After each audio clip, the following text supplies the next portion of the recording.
10월 7일 정근우 예약고시다. 정근우. 이영입니다. 안녕하세요. 송준호 나왔습니다. 네. 대한민국. 네. 와, 너무 기분 좋습니다. 그렇죠. 네. 정말 출발이 너무 힘들어서 네. 첫 경기 대만 때 지면서 출발했으니까 네. 네. 불안했었는데 그래도 금메달 따내네요. 그러니까요. 네. 오늘 2022 항저 아시안 게임 결승전에서 한국 야구 대표팀이 대만을 2대 0으로 이겼죠. 네. 일단 뭐 징크스라고 할 수 있겠지만 네. 신정이라 했을 때는 안 됐는데 확실하게 전문가랑 하니까 이게 좋은 결과가 나오네요. 네. 신지영 선수랑 했을 때는 안 됐다. 안 됐죠. 네, 이거 안 보셨죠? 4대0으로 졌는데 확실하게 전문가랑 하니까 한국이 이기네요. 저희가 선취점이 굉장히 중요하다. 그렇죠. 라는 말씀을 드렸는데 맞아요. 지난번 경기보다 오늘 타선이 적극적으로 공격이 임하면서 선취점을 빨리 가져온 게 문동주 선수의 어깨를 좀 가볍게 만들어주지 않았나 그런 생각이 듭니다. 네. 게다가 이제 우리가 첫 경기 대만한테 패할 때 같은 선발 투수를 내세웠기 때문에 그 류리민 선수였었죠. 아, 그렇죠. 불안감이 있었단 말이에요. 그때 우리가 그 경기를 0대4로 패했었어요. 맞아요. 네. 그래서 이거 또 못 치면 어떡하나 했는데 우리 정프로 말씀하신 그대로인 것 같아요. 경기 초반에 지난번하고는 다르게 아주 공격적으로 선수들이 임하면서 초반에 저희가 2점을 지켜냈고 사실 이번 그 아시안 게임을 통틀어서 마운드는 상당히 그렇죠. 안정적이었잖아요. 네. 그 마운드가 그 2점을 정말 잘 지켜냈습니다. 와, 오늘 문동주 선수가 6이닝 3피안타 무실점 네. 7탈삼진을 기록을 했는데 지난 10월 2일 대만전과의 경기에 선발 등판했잖아요. 그랬었죠. 어떻게 보면 리턴 매치, 네. 복수전, 설력전이라고도 할 수 있었을 것 같은데요. 네. 이전 그 10월 2일 경기와 오늘 대만전 결승전에서 나온 문동주 선수의 투구 내용과 어쩜 좀 차이가 있었다고 생각하세요? 오늘은 미래 에이스를 찾았다. 이렇게 말씀드리고 문동주 싶어요. 게임이었다 막 이렇게 네, 얘기하잖아요. 그렇게 말씀을 드려야 될 것 같고 네. 예전에 한번 저희가 이제 WBC 때도 이런 말씀을 드린 적이 있었는데 우리나라 과거의 야구 호성적을 냈었던 팀을 생각해보면 확고부동한 에이스가 맞습니다. 있었어요. 네. 있었는데 그 역할을 어떻게 보면 20살에 정말 약관의 나이에 문동주 선수가 에이스 역할을 해내면서 정말 우리 팀에게 귀한 금메달을 안겼습니다. 네, 문동주 선수 말고도 그 이후에 등판한 최지민 선수 어. 그리고 박영현 선수 다 나이가 어리잖아요. 이 세 선수 20살 동갑내기 문동주, 최지민, 박용현 선수. 그러니까 지금 세계 야구 추세가 그렇습니다. 네. 점점 구속 빨라지고 물론 우리 KBO 리그도 빠른 볼 투수가 나날이 늘어나고 있는 추세인데 사실 국대에서 통하려면 빠른 공도 있어야 되지만 확실한 변화구 주무기 또 그에 걸맞는 컨트롤을 갖춰야 되는데 그런 투수들 이런 이제 다 20살짜리 이 선수들이 이제 향후에 10년 또는 그 이상을 대표팀을 이끌 투수기 때문에 더 뿌듯함을 느꼈습니다. 그러니까 지난 WBC를 보면 일본 투수들이 굉장히 부러웠거든요. 맞아요. 우리나라도 이제 와 네. 이렇게 투수들이 나오니까 그렇죠. 너무 기분 좋아요 지금. 네. 그렇죠. 네, 공 빠르고 제구되는. 네. 그렇죠. 그러면 네. 최고잖아요. 최고죠. 그렇죠. 네, 그런 투수들이 지금 20살 연건들이 르네상스 시대를 이제 활짝 문을 열었다고 할 수 있을 것 같습니다. 9회 말 한국 마운드에 오른 고우수 선수의 어깨가 정말 무거웠을 거예요. 만약에 내가 그 마운드에 있었다라면 정프로는 좀 어떠했을 것 같아요? 저는 뭐 바지 오줌 쌌을 것 같아요. 얼마나 긴장되겠어요. 그렇죠. 네. 네. 우리가 우승을 확정 짓는 순간 전까지는 사실 이 심판이 좀 낮다 싶은 공을 너무 안 잡아줬기 맞아요. 때문에 맞습니다. 상당히 힘든 네. 상황을 맞았었잖아요. 네, 그래서 고우수 선수도 네. 공 3개 던지고 걔 주저앉았잖아요. 그렇죠. 네. 그 정도로 힘든 상황이었는데 표를 안 내다가 우승 확정되니까 마운드에서 엉엉 우는 거 보니까 본인이 정말 심적으로 얼마나 압박감을 느꼈나 너무 와닿더라고요. 맞습니다. 네. 네. 사실 우리가 지난 라이브에서 타선이 터지지 않아서 사실 정프로가 굉장히 많이 안타까워했습니다. 사실 그래서 우리가 뭐 이런 실력으로 지금 어떻게 금메달 딸 수 있느냐라는 이제 쓴소리도 했었는데, 네. 저는 개인적으로 그랬어요. 대표팀 선수들이 경기를 계속 치르면서, 그렇죠. 네, 처음과는 좀 많이 달라진 모습을 보였다는 생각이 들거든요. 우리나라 선수들이 네. 타격이 안 좋은 선수들이 아니란 말이에요. 그렇죠. 근데 한 번 대만을 상대해보고 처음에 대만이 워낙 강하다 하니까 네, 위축이 됐던 것 같아요. 근데 일본전도 이기고 네. 중국전도 이기고 빠른 볼을 대응하면서 다칠 수 있겠네? 네. 네. 이제 오늘은 초구부터 막 들이대면서 정타가 나오기 시작하면서 자신감들이 많이 올라왔던 것 같습니다. 그리고 지난 경기 이후에 들어가서 많이 전력 분석을 했던지 아니면 여러 매치를 통해서 왜 직구를 안 쳤냐 빠른 쪽에 그렇죠. 그런 네. 왜 적극적으로 대응하지 않았나? 않았나 왜 그런 쪽으로 많이 전력 분석한 강한 것 같습니다. 네. 사실 오늘 경기 전을 앞두고 비가 올까봐. 네. 아, 네, 예. 우천 취소가 되면 뭐 그 다음 날 경기가 언제 열리느니 그러면 만약 그 다음 날도 경기 열리지 못할 경우에는 결국은 대만 승자승으로 승자 간다. 대만이 네. 금메달 한국이 은메달. 은메달 이렇게 된다면 너무 억울하죠. 가장 억울한 상황이 되는 거잖아요. 네. 경기를 치른 다음에 결과가 나온다면 그걸 받아들이겠지만 다행히 비가 내리는 상황에서도 경기가 중단되지 않고 그렇죠. 계속 진행이 됐다는 것도 우리 선수들한테는 굉장히 큰 힘이 됐을 것 같고요. 8회에 저는 이거 대만 타자 중에서 오늘 그 3안타 친 선수 청총채. 그 선수가 번트를 냈거든요. 팀의 유일한 3안타 네. 선수가 쫑종재 선수가 다쳤는데 맞아요. 그렇죠. 제가 만약에 대만 팬 입장이라고 생각을 하면 저 미친 이런 상황이 나오는 거죠. 왜냐하면 홈런을 바라고 있는 상황인데 거기서 기습 번트를 냈다는 거는 되게 아쉬운 상황이었죠. 네. 문동주 선수가 완벽한 투구 내용을 보여줬잖아요. 네. 네. 문동주 선수에게 안타를 유일하게 뽑아낸 선수가 정청재 선수였고 이 선수의 3안타가 전부였어요. 네. 그리고 이 선수는 아까 홈런성 타구까지 그렇죠. 펜스 그것도 정말 이 상단을 직격하는 타구까지 만들어낸 선수인데 번트를 낸다. 물론 뭐 마음은 알겠어요. 하지만 팀에서 제일 타격감이 좋은 선수고 이 선수가 큰 거를 쳐줘야 되는 선수가 번트를 내주고 그나마 번트도 잘못돼서 아웃되는 경우 작년에 월드 시리즈에서 휴스턴하고 필라델피아 하는데 필라델피아 내셔널리그 홈런을 갔던 카이 슈와버 선수가 급하니까 번트를 시도하고 아웃이 돼요. 그때 팬들이 저 미친 거 아니에요. 왜냐면 이 선수가 타율은 2할 치는 선수거든요. 그 큰 것 때문에 나는 선수인데 본인은 뭐 간절하니까 그러겠습니다만 그걸 오히려 상대팀을 편하게 해주는 거잖아요. 그렇죠, 그렇죠. 그 모습을 청청재 선수가 오늘 보여줬어요. 아, 네. 네. 사실 한국 대표팀이 그동안 대만 상대로 해서 좋은 모습을 보이지 못했습니다.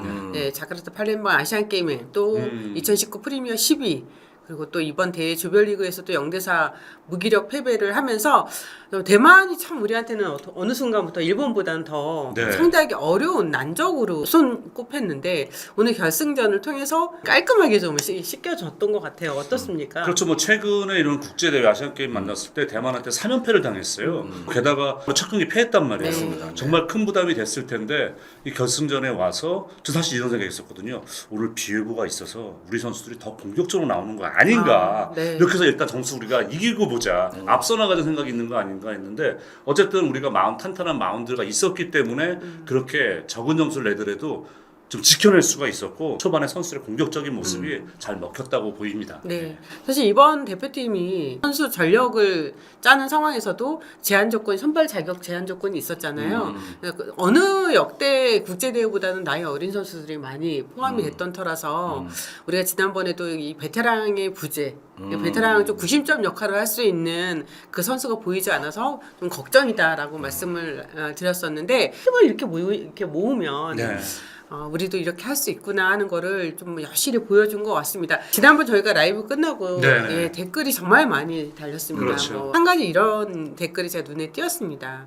제 생각은 대회가 끝나기 전까진 우리 선수들 응원만 해줬으면 좋겠어요. 23세 미만 더구나 국대 경험이 없는 선수들이 많은 상황에서 선수들도 최선은 다하지만 우리 선수들 스스로도 많이 답답했을 겁니다. 선수들이 너무 기죽어 있고 긴장한 듯한 모습이 보여서 많이 안타까웠어요. 지금은 묵묵히 응원만 해주고 대회 끝나고 이런저런 이야기 해주셨으면 그리고 안 좋은 점은 그리고 고쳐나가도록 했으면 좋겠습니다.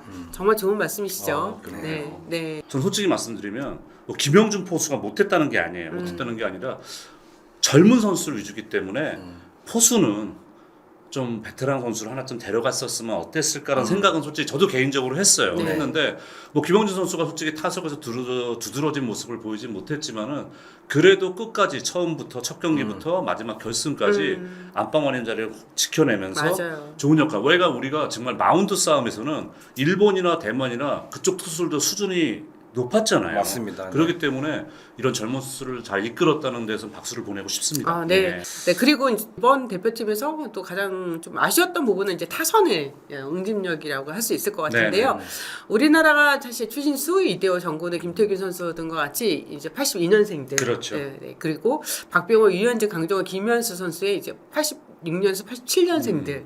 그 주역들이 2008년 베이징 올림픽부터 2009 WBC, 2010 광저우 아시안 게임까지 굉장히 좋은 성적을 냈었어요. 그렇죠. 그 이후에 98년생인 이제 이정우 선수를 제외하면 특정 세대를 대표하는 대표 선수들이 아쉽게 보이지 않고 있습니다. KBO 리그 지금 타격 부문을 봐도 여전히 양의지, 최정, 박병호, 최용우 등 30대 이상의 선수들이 리그 상위권을 달리고 있거든요.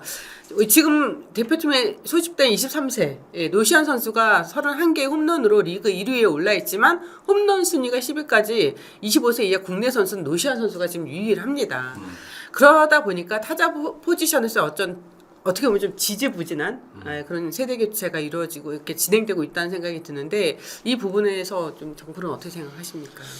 일단 젊은 선수들이 타석에서 적극성이 많이 떨어진다라는 네. 느낌도 많이 보고 있고요. 우리나라 지금 KBO 리그 자체가 스피드가 좀 다른 리그에 비해서 많이 줄어든 느낌이기 때문에 네. 저희 타자들이 KBO 리그든 국제대회 나가서도 지금 그 볼에 적응을 지금 많이 못하고 있는 그런 상황이라고 봅니다. 그렇죠. 예. 이번에 문동주 선수나 박영현 선수처럼 젊은 선수들이 이제 파이어블루들이 KBO 리그에서 많이 자리를 잡으면서 네. 저희 타자들이 그런 볼들이 많이 대응을 하면서도 그래야지만 이제 국제대회 나가서도 그럼요. 많은 좋은 성적을 낼 수 있다 봅니다. 그러니까 리그에서 좀 더 많은 경험을 해야지 국제대회에서도 더 좋은 볼에 대응할 수 있다는 그렇죠. 그런 아무래도 말씀인 거죠. 일단 파이어볼에 방망이를 들이밀 수 있는 그런 실력들을 키워야 되기 때문에 뭐 유현희 선수, 김강현 선수, 윤성민 선수라든지 그때 정말 좋은 선수들이 많았잖아요. 그렇죠. 네. 다른 나라 가서 선수들을 쳐봐도 유현희보다 별론데 그런 그렇죠. 느낌이 좀 있어야 되거든요. 그런 느낌을 했었어요. 당연하죠. 예, 네. 그런 얘기 많이 들었어요. 아, 네. 네, 네. 마찬가지예요. 그러니까 우리가 어떻게 보면은 이제 프로 선수들이잖아요. 프로 선수를 뽑고 있는데 프로의 경쟁력 자체가 우물 안의 개구리다. 이 안에서만 머문다. 그 국제 경쟁력이 떨어진다. 그러면은 결론은 내부 경쟁력이 높아져야 당연히 국제 경쟁력도 따라 올라갈 수밖에 없다는 거죠. 네.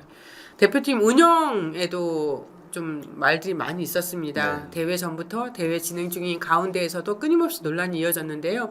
팀별 어떤 배분, 또 병역, 미필 선수 선발 외에도 최종 엔트리 발표 시점, 포지션의 어떤 쏠림 현상, 좌타자 쏠림 현상, 또 부상 교체 선수 선발까지 논란은 계속 됐었는데 이 부분 좀 송재 위원 좀 얘기를 해주셨으면 좋겠어요. 이제 이건 저 이번 팀뿐이 아니라 과거부터 누적이 됐던 문제예요. 이제 결국은 뭐냐면 우리가 선수 선발위원회가 있죠. 네. 위원회가 있는데 전력강화위원회. 예, 네. 있는데 감독님 마음이에요. 감독님이 내 취향껏 내가 뽑는 거예요. 왜? 감독이 모든 책임을 지기 때문이라는 이미지 때문이죠. 그렇기 때문에 거기 안에 들어가 있는 분들한테 다양한 의견을 들어도 감독님이 나 이 선수 안 할래, 얘 이 선수 할래. 어느 누구도 결국은 그걸 반대하지 못해요. 맞습니다. 네. 네, 그러니까 저는 그래서 위원들 모여 계시잖아요. 무기면 투표해야 돼요. 그래가지고 그 포지션에 예를 들어서 가장 많이 나온 선수 뽑는 거로 해요. 짧은 대회에서 선수들 아까 말씀드린 최고의 선수를 뽑아야 됩니다. 사실 이번 대회 금메달을 떠나서도 이번 대회도 역시 있었거든요. 네. 몇몇 선수는 왜 이 선수야? 있었죠. 이런 경우 있어요. 그런 경우 있는데 물론 그 선수가 잘할 수도 있고 못할 수도 있습니다. 하지만 성공하면 내가 좋았던 점만 얘기를 하거든요. 근데 향후의 발전을 얘기하면 저는 한 사람의 생각보다는 여러 사람의 생각이 오를 가능성이 높잖아요. 네. 그래서 그런 부분을 좀 생각을 해보셨으면 어떨까. 예. 이게 문체부랑 좀 얘기를 어떻게 보면 소통을 아, 해서 네. 엔트리를 미리 야구가 되게 빨리 발표하잖아요. 네. 6월 달에 이런 발표했죠. 부분들을 좀 젊은 선수들을 뽑아가기 때문에 좀 이 시점을 조금만 늦추는 것도 하나의 또 방법이라 저는 저도 봅니다. 괜찮은 예. 것 같아요. 너무 야구만 너무 빨리 그 엔트리를 발표하다 보니까 네, 그다음 네. 뭔가 또 다른 선수들이 잘하니까 뭔가 이제 많이 나오는 거잖아요. 그럼요. 그렇기 때문에 그리고 이번처럼 이 리그를 중단하지 않고 이렇게 뭔가 아시안 게임을 좀 치른다고 하기에는 좋은 선수들 팀마다 뭐 3명 이렇게 정해져 있다 이런 부분이 있다 보니까 네, 네. 예, 저희가 좀 더 베스트로 네. 나갈 수 없는 그런 상황들이 좀 많이 정해져 아쉬웠다, 나왔던 그런 것 부분이. 같습니다. 네. 그러니까 사실은 그 말씀이 맞아요. 근데 일부에서 이제 이런 얘기도 있는 거죠. 우리가 이제 세대 교체를 해야 된다라고 얘기를 하고 있지만 이들만이 베스트 멤버는 아니거든요. 맞습니다. 심지어는 구단에서 자기네 선수들 군면제라는 한마디로 그런 혜택을 받기 위해서 결국 23세로 바꾼 거 아니야? 그런 이런 이야기도 얘기도 있죠. 있어요. 네네. 그러니까 지금 이 선수들이 뭐 어쨌든 금메달을 땄고 좋은 결실을 맺었지만은 이들만이 최고의 멤버는 아닌 거죠. 맞습니다. 물론 거기 와일드카드 member가 있긴 하지만 23세 이하가 우리나라 무조건 대표하는 대표팀이라고 얘기하는 데 무리가 있다는 거죠. 네. 그래서 아까 말씀하신 것처럼 그런 리그를 중단하지 않고 그러다 보니까 한 팀당 3명이라는 뭐 데드라인도 걸어야 되고 여러 가지 제한 조건이 있거든요. 그래서 그런 면은 앞으로 생각해볼 문제인 것 같아요. 아시안 게임은 선수 연령에 대한 제한이 분명히 있는데 네, 그럼 네. 앞으로 그럼 WBC나 프리미어십은 없을 거잖아요. 그건 당연히 없죠. 네. 그 아시안 게임만 왜 제한하는 거예요? 그건 알 수가 없어요. 그러니까요. 그러니까 네. 이런 거 있잖아요. 이건 이제 축구에서 이미 도입이 돼 있단 말이에요. 그러니까 사실은 그것도 어떻게 보면은 프로 구단들 때문이에요. 그렇죠. 축구 네. 같은 경우는 뭐 예를 들어 유럽 축구라든가 유럽 리그에 뛰는 선수들 있잖아요. 자꾸 자기 선수 보내기 싫어해요. 그러니까 이제 결국 그런 게 계속해서 끊임없이 오르고 전체 차원에서는 그래 그러면은 어차피 아마추어도 살려주고 뭐 이런 차원으로 23세 이하 그리고 와일드카드 축구가 그동안 해오던 걸 야구에서 도입한 거죠. 네, 그런 거예요. 네. 그러니까 이제 리그 중단을 안 하고 이번에는 아시안 게임을 치렀잖아요. 네. 그 부분에 대해서는 어떻게 생각하세요? 아 근데 이게 만약 올해 경우만 생각하잖아요. 올해 유난히 비가 많이 오고 그렇죠. 연기된 경기 네. 많아서 이제 2차 스케줄까지 나왔어요. 네. 나왔는데 이 상태로 가면은 한국 시리즈까지 가면 11월 18일 날 끝납니다. 이거는 초겨울 리그가 되는 거죠. 네. 네, 그렇기 때문에 만약에 여기서 한 열흘 동안 또 멈췄다. 그러면 이제 11월 말 12월 초까지 가야 되기 때문에 이건 현실적으로 제가 볼 때는 안 돼요. 안 되는데 그렇기 때문에 뭐 내년에 뭐 리그를 어떻게 좀 운영을 방식을 바꿔보겠다는 얘기 나오고 있거든요. 네. 이것도 정말 고민을 해서 풀어야 될 문제예요. 네. 저 역시도 23세 선수들이 밑으로 나가서 군 면제가 걸렸기 때문에 금메달 따온 베스트 그림이긴 하죠. 네. 근데 이제 개인적인 뭔가 기록들도 다 영구적으로 이거는 남는 것들인데 네. 이게 참 노시안 선수 같은 경우에도 오. 타점하고 지금 홈런왕에 걸리는 4점이고 이게 맞아요. 계속 이런 기회가 올 수도 없는 상황이다 보니까 몇 게임을 어떻게 보면 지금 못 뛰는 상황이잖아요. 네. 근데 이것도 신경 써야 되고 저것도 신경 써야 되는 상황에서 저는 여러 가지로 좀 뭔가 산만해지는 느낌입니다. 솔직한 얘기로. 그건 사실이에요. 네. 그래도 노시안 선수는 금메달 딴 게 더 좋았을 아 좋죠. 겁니다. 근데 이제 근데 만약에 이제 앞으로 이게 다음 대회에서 똑같이 이렇게 가가지고 만약 금메달을 못 땄는데도 불구하고 또 계속 게임이 운영이 돼요. 그러면 또 다른 말이 또 많이 나올 나올 거란 수밖에 말이에요. 없죠. 네. 그래도 그렇죠. 사실 그런 거 있잖아요. 우승하고 승리하고 그러면 안 좋았던 걸 많이 묻힐 수밖에 없어요. 그렇습니다. 네. 네. 우리 지금 대표팀 운영도 마찬가지일 것 그렇죠. 같아요. 네. 우리나라 리그가 지금 수장회로 뭐 날씨 기후나 여러 가지 봤을 때 항상 게임 수가 좀 많은 건 사실이에요. 맞아요. 네. 근데 뭐 쉽게 구단이나 뭐 네, 네. 모든 게 이제 중계권 때문에 뭐 게임 수를 줄일 수 없는 상황이고 냉정하게 저는 좀 게임 수가 좀 많다고 봅니다. 네. 지금 왜냐하면 맞아요. 대표팀 선수들도 모여가지고 지금 합석을 좀 오랫동안 하면서 팀을 만들어가지고 맞춰서 나가야 되는데 그 시간도 짧고 뭔가 원팀으로 만들기는 좀 시간이 좀 부족하다라는 생각도 많이 해봅니다. 실제로 페넌트 레이스 기간은 비슷한데 뭐 메이저리그가 네. 메이저리그가 경기 수가 더 많잖아요. 네. 그쪽이 18경기 더 많아요. 많은데 거기는 기가 막히게 맞춰서 끝내요. 그러니까 이제는 저는 우리나라 기후가 변하고 있고 비도 앞으로 더 많이 올 것 같고 네. 더 연기하는 경기 많이 나올 것 같아요. 맞아요. 맞습니다. 네, 그리고 동부장은 하나밖에 없어요. 네. 그러면 어떻게 할 것이냐? 더블 헤더를 뭐 도입을 하든지 뭐 승부치기를 도입을 하든지 우리가 경기 시간도 깁니다. 맞습니다. 네, 그렇기 때문에 그렇게 정말 경기 수 줄이기가 정말 어려우시면은 해안을 내셔야죠. 네. KBO가 할 일은 좀 그거라고 봅니다. 네. 아시안 게임 금메달은 정말 진심으로 축하드리고 선수들도 정말 네. 고생했습니다. 쓴소리, 뭐 칭찬의 소리, 모든 소리 다 들어가면서 묵묵히 또 감당하면서 아시안 게임 마지막까지 정말 수고 많으셨는데 나머지 부분들은 KBO와 그럼요. 야구인들이 또 풀어내야 될 부분인 것 같습니다. LG 트윈스가 29년 만에 정규 시즌 우승을 차지하면서 한국 시리즈 직행에 성공했습니다.